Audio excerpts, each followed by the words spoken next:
Good evening and welcome to No Rest for the Weekend's continued No Rest for the Fest coverage of the 14th annual Soho International Film Festival. I'm Samantha Casesa, and throughout the festival I am going to be chatting with all of our favorite filmmakers, creators, and stars of these movies. But first, here's a quick word from our sponsors.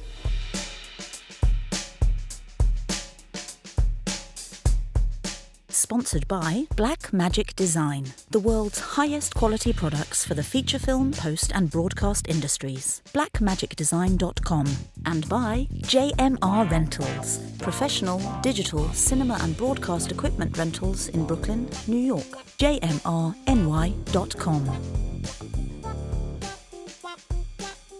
I'm here with Vivian Kerr, the director of Scrap. We are going to talk about this beautiful movie that she has directed. Tell me, Vivian, what does it feel like to be here at the Soho Film Fest for your premiere?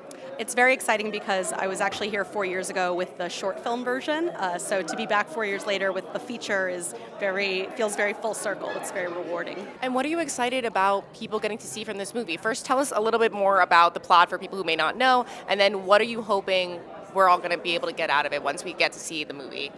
Sure. Scrap is a dramedy. It's about a brother and sister. And at the beginning of the movie, my character Beth has recently been laid off and is living in her car and sort of hiding that from her estranged older brother, Ben. It's a family story. It's a story about reconciliation, and I hope people kind of helps them reflect a little bit on maybe some fallings out or family issues that haven't been properly worked through, and maybe encourages them to pick up the phone and call their sort of estranged brother and sister or reconcile with a family member that they haven't talked to in years, because the theme of the film really is that life is really precious and short. And what was it like for you also being behind and in front of the camera at the same time? I mean, I actually really enjoyed it. It definitely took a few days, I think, of wrapping my brain around how I was going to do that, but I loved it. I really enjoyed it, and I'm actually going to do it again on my second feature. Wonderful. And lastly, where can people find you online if they want to hear more about you and get excited for those upcoming projects? Sure. Scrap has a website, scrapthefilm.com, and we're on Instagram at scrapthefilm. I'm here with Anthony Rapp, who plays Ben in Scrap. Welcome, Anthony. I know you're often on stage. We have you on screen this time. What is it like to be here at a film festival, especially during these crazy, crazy times that we are in right now in this industry? Well, I love working on film, but especially I love working on small, character-driven, independent film, which Scrap epitomizes.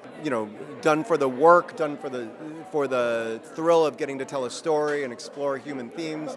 That's why I'm an actor, and you don't always get to do that on the screen. Sometimes you're, running around shooting at weird bug creatures, In this case, I got to sit across the table from Vivian and be mad at her as my sister.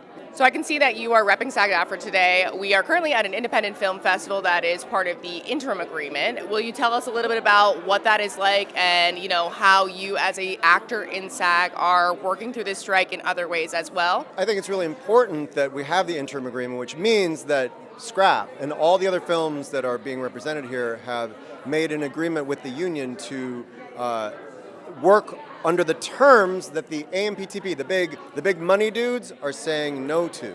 So these small companies are saying yes to it, which proves that what we're asking for is not too much, and it also ensures that if these films have a future distribution of any kind, that they will be also held to that standard. So it's a way of demonstrating that what we are asking for will not ruin companies and will actually work for all people. Absolutely. Now, in getting into Scrap, I know that you shot the short and then the feature, and there were many, many years apart from that. What in that time did you get to learn about that character? Were there new challenges that you faced in playing him a second time in a longer format? Really, Vivian presented a feature-length script that was so wonderfully rich and surprising that I know when we did this short, I didn't even know that she had that idea or the notion of expanding it. So you'd never know how that's going to be. And happily, when I read the screenplay for the feature, I was like, this is wonderful, and it makes perfect character sense in every way. In particular, the journey that Ben has with his wife gets fully fleshed out and explored in the most nuanced and to me very honest and authentic manner. And then I had the extraordinary pleasure of working with Lana Parrilla as my wife, who is a wonderful actor. So that kind of thing was the great surprise of getting to do the feature version of the short.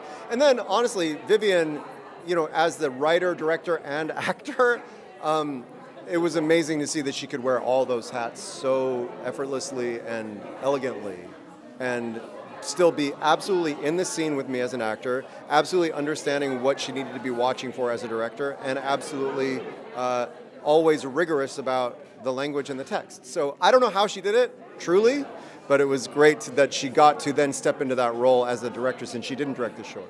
What are you hoping that the audience will get out of it? What are you hoping that the audience is going to be feeling at the end of this movie? Stories that tell the truth about human experience to me are always very important, but especially stories about people who are, a little bit below the radar.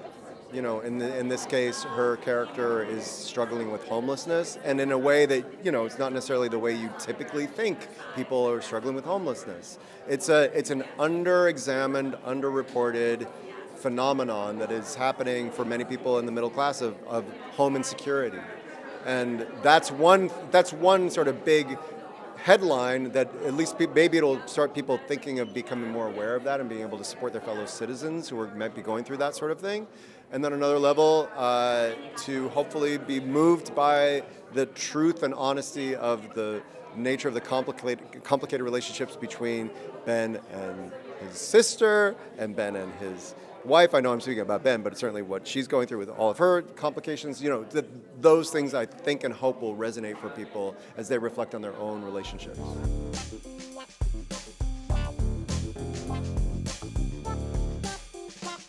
I'm here with Mel Harris, an actor in Queen of Knives here at the Soho International Film Festival. Tell me, Mel, how exciting is it to be here at Soho? What are you excited about the audience getting to see with this beautiful film? Well, as a New Yorker, it's beyond exciting. It's fantastic. And the film is great. I think everybody's going to enjoy it. But that the film festival chose us to be here and a part of their motion picture slate, it's very cool. And tell me about your character. Tell me about what it was like playing that role and what you are looking forward to getting out of the audience, getting to react to your character as well. Well, this is the second time I played her because I also played her in King of Knives, and we're married. Whereas Gene Pope, our sort of godfather, has said, it's a very crappy family. And you see that in the first one, and now you see what's happened to them after, post-divorce. And I'm really looking forward to it. But shooting this film with this group, it's just like family. It's amazing. What do you think about, being in New York? Obviously, we're shooting in New York. You're from New York. We're in New York still. How has New York become a character in this movie as well? Oh, it's all over New York. I mean, it's just all over the streets of New York. In lots of places you don't know, in lots of places you haven't seen, and in lots of ways you haven't seen it. What do you think the impact is going to be for the audience? What do you think is going to be the tone and the feeling that we're going to be left feeling after getting to see the movie? Well, I'd like to think that they think a little, they laugh a lot, and that they're glad they came.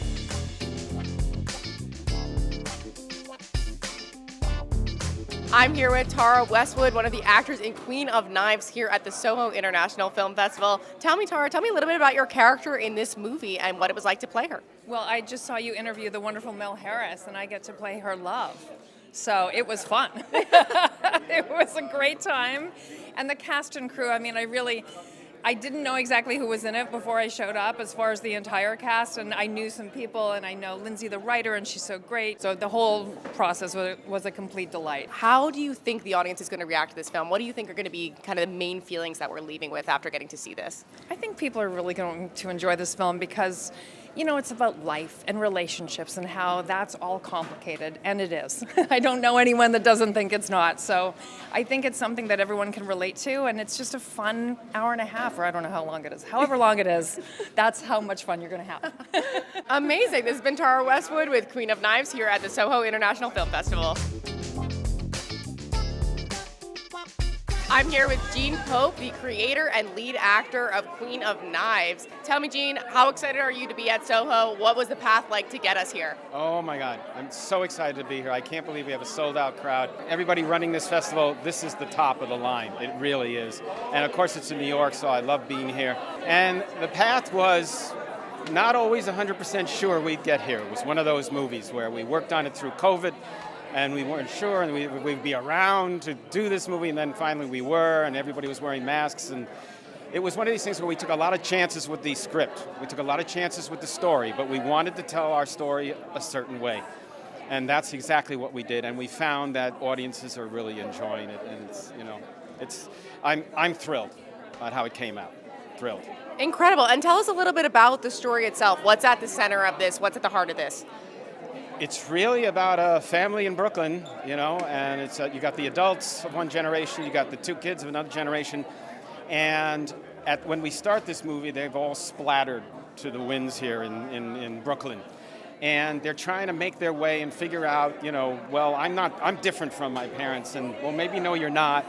And they're saying, well, you don't know anything, the older ones. So it's like, and it goes around, and slowly but surely, they end up coming back to the house where they grew up in. And once they get there, they realize they're having a dinner, and everything that could possibly goes wrong, goes wrong. And that's the fun part of this film. And it's clear from being here right now that you have such a big community behind this film. There is a big family element, clearly on screen, but also off screen as well. What has that been like in terms of the people you're working with?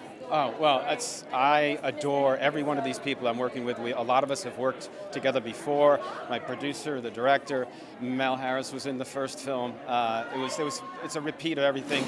My youngest, Roxy, is here, and working with them is heaven. There's a couple of people that couldn't make it. Alexandra Renzo, give a shout out to her, because her part of Autumn is something to behold.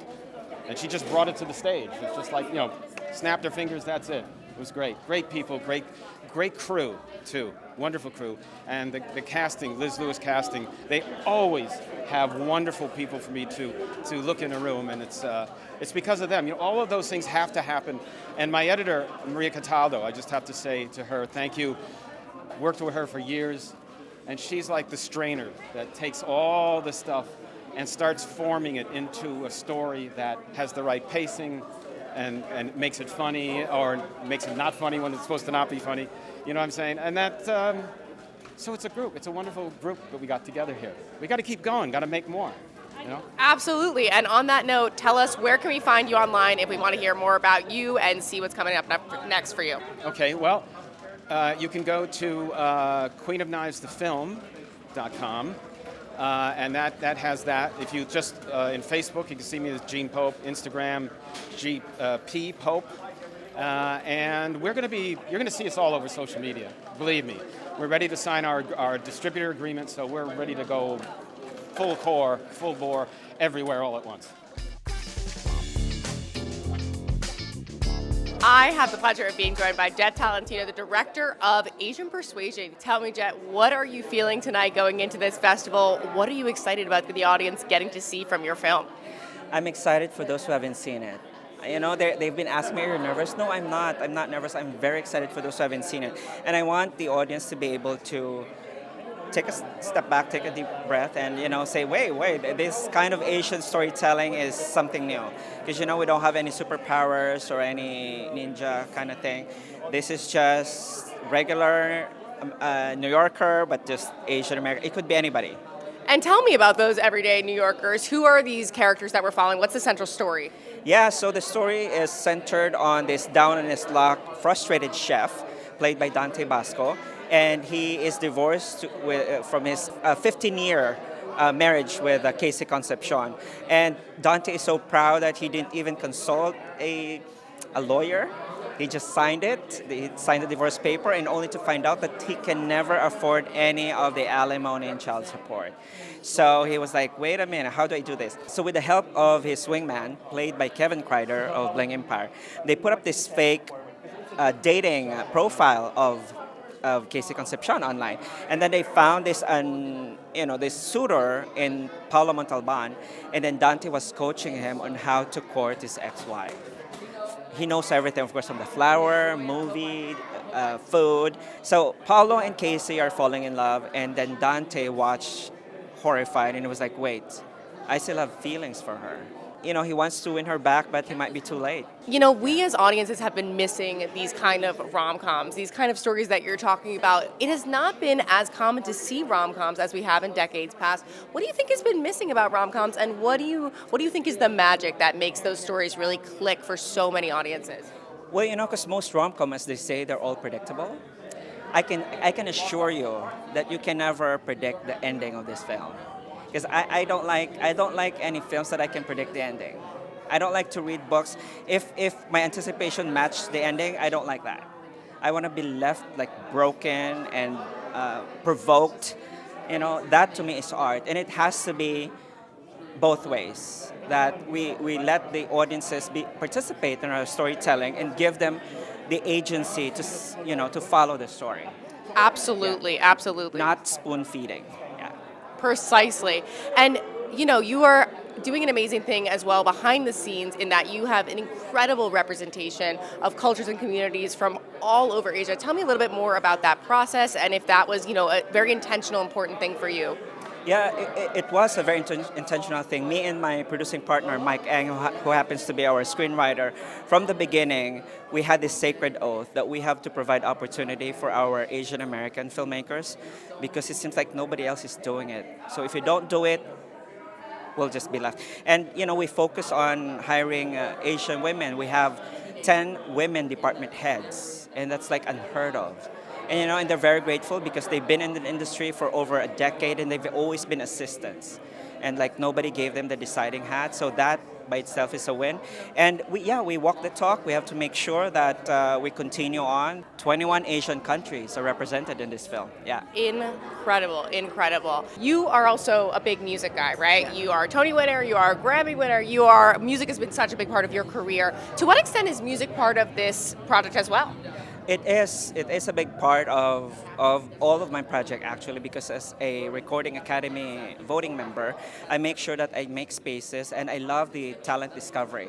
I usually just look them up on Instagram, and then if I like them, I would message them and talk that I have this film, because I like the process that I send out the artist the script itself, and that the original composition is intentionally written and composed based on the script.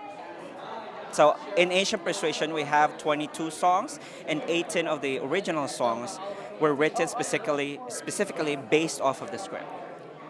Wow. And so lastly, tell me about what you have coming up, if there's anything you want to plug, or just tell us where we can find you online and hear more about what you're up to. I'm on Instagram at jet.tolentino and also at Asian Persuasion Film.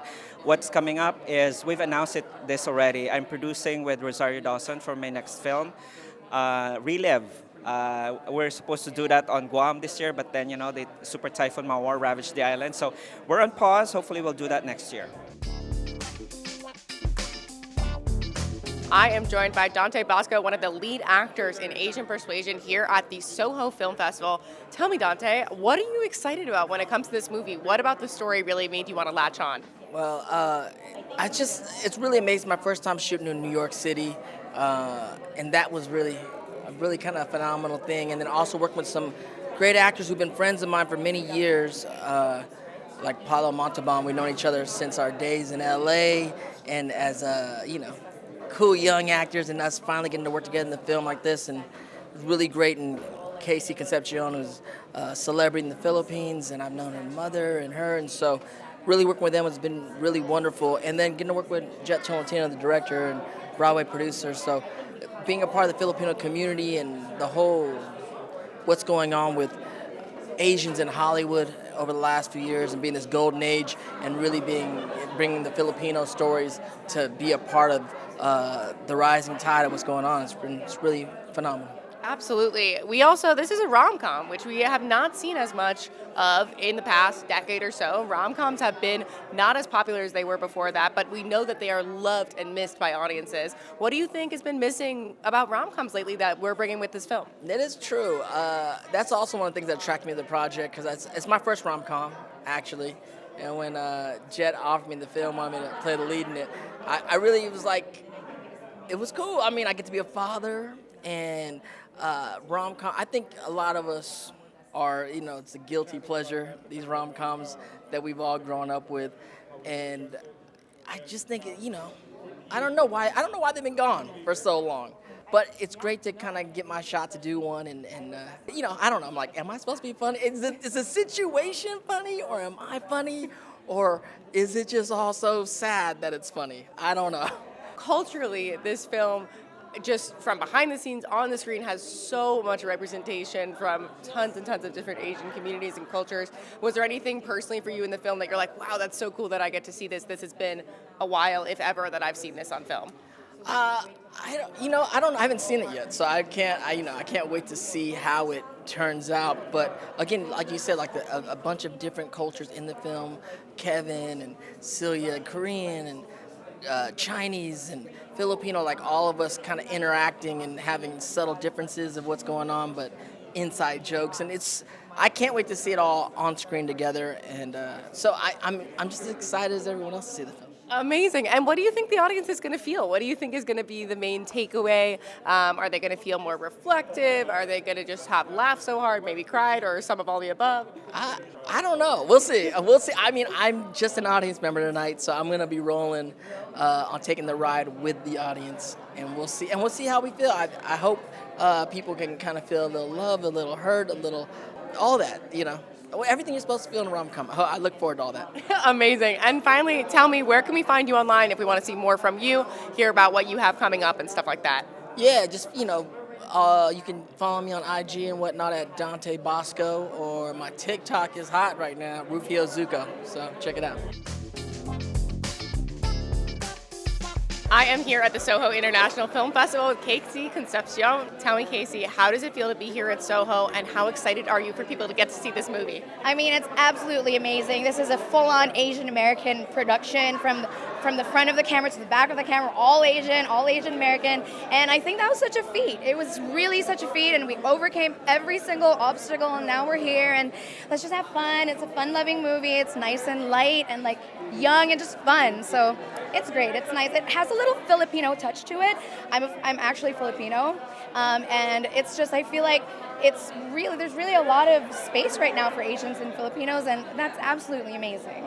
Was there anything in the film, in Filipino culture where you saw that in the script, or once it was on screen, you said, oh my God, I can't believe I'm getting to see this on screen? 1,000%. I mean, it is an American film, and yet it has kind of like the heart of the Filipino, and I just found it so great to be able to have the opportunity to do a movie like that right now. Like 2023 is the year for that, It's just such a great feeling to actually be Asian and to have these mainstream stories. And we don't need to be like the superhero or like the token sort of, it's our story. Like, we have our stories too.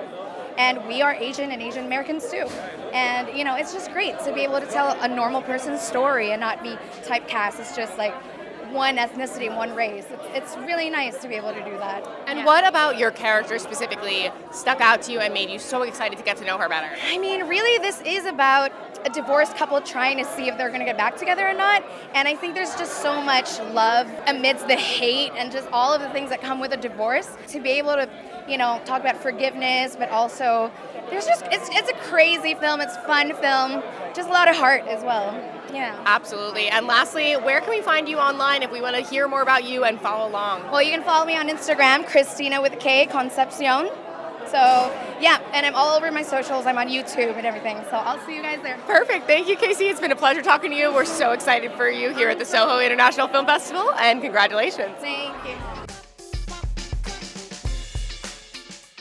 I am joined by Mike Ang, the incredible screenwriter of Asian Persuasion. Mike, I wish people could understand just how crazy the vibe is in here right now in terms of the excitement for your film. How does it feel to have this huge community of people behind you celebrating your movie? It just feels like love, and that's what this movie is about. It's about love. It's about second chances. It's just about, just being human. I know it says Asian in the title, but it's actually just about sharing our experiences and similarities with each other, I think what's really been missing is you don't really see a lot of Asian cast rom-coms that actually are just about a normal story that doesn't really have anything to do with being Asian. I think that's part of what's really important about the messaging of this movie. It's almost like we share the same experiences. We're Asian. If you're not Asian, it doesn't really matter because we all grew up here in, if we're Americans, we grew up in this country, and we share similar experiences, and we're all human, so we all make mistakes, and we all want second chances. What particular cultural, traditions, references were you wanting to make sure had a place in this film that you had not seen before? Yeah, so for me, I moved to New York about 16 years ago, and it's really become my home. And so what I really wanted to do, and I've always loved this in Hollywood, is all these classical New York love stories. And I wanted to kind of take that and do something with it and kind of create my own classical New York love story. I don't know how classic it's going to be, but, let's just wait and see. And you have such an incredible team of both on screen and behind the screen. You have an incredible representation of Asian cultures from all over. Tell me about what that process was like for you and if there was, a lot of intention behind making sure you had that. Sure. So from the very start, my co-producer, Jet Tolentino, and I, we said, no matter what, the most important thing for us was to create a movie that at its very core DNA was very authentic. And even if that meant making it a harder film to shoot, even if it meant making it harder for us to find the right people, we prioritize women first, people of color, and LGBTQIA+. So literally for us, that was what we wanted to do. And even if it was a hard thing to do, we wanted to get it out there because my opinion's always been you have to bring up our community, and we can't do that without all of us working together. And what do you think the audience is going to feel walking out of this? Do you think they're going to be tear-soaked? Do you think they're going to be stomach hurts from laughing, a little bit of everything? I think it's going to be a little bit of everything. This is a very different rom-com than I think other ones that I've watched. I think it's got, I won't spoil the ending, but I like endings where you kind of have to make a decision for yourself. Absolutely. And lastly, tell me, Mike, where can we find you online if we want to make sure that we are following along with everything that you have coming up? Yeah, so our movie is on Instagram at Asian Persuasion Film. Thank you so much for joining us for our special coverage of the Soho International Film Festival here in New York City. If you enjoy our content and you'd like to see more, please visit our website at norestfortheweekendpodcast.com. I'd like to thank everyone who came out to chat with me during the festival, and a special shout out to our sponsors, Black Magic Design and JMR Rentals. For Behind the Rabbit Productions, I'm Samantha Casesa, and we'll see you next time.